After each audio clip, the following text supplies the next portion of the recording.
Bratislave protest proti neprispôsobivým asociálom a skorumpovaným politikom, ktorý organizoval Oskar Dobrovodský z Malaciek, známy tým, že vedľa jeho domu sa nasťahovala pred 4 rokmi viacpočetná rodina, ktorá ho vtedy terorizuje. Spoluorganizátorom bol Marian Mišun, mestský policajt z Puchova. Bol to pokojný protest, až kým došlo k zapáleniu vlajky Európskej únie, čím chceli vyjadriť odpor voči Európskej únii. Mohli ste to vidieť aj v správach. Polícia vtedy podľa viacerých zúčastnených neprimerane zakročila, čo vyvolalo v ľuďoch veľké emócie.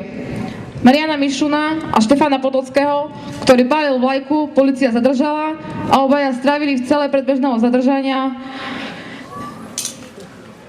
3 dní a od soboty do dokedy boli?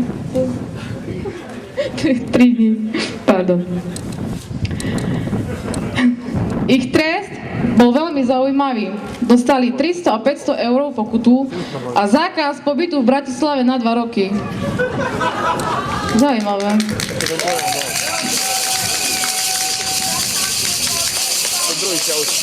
Keďže sa obaja odvolali, dnes sú na námestí v Bratislave, aj týmto ich všetkých pozdravujeme.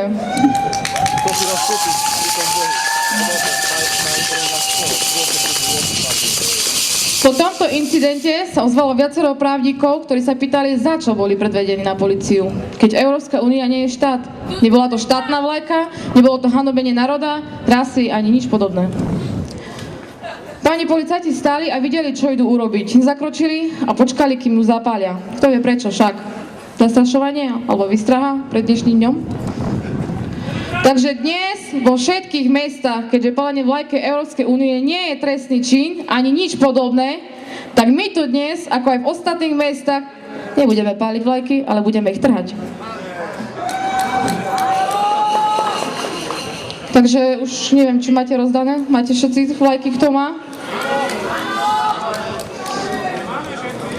Takže kto má, poďte prosím vás bližšie, aby sme vás všetkých videli.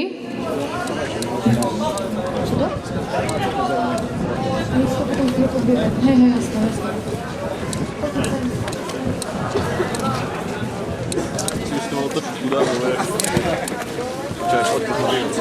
No?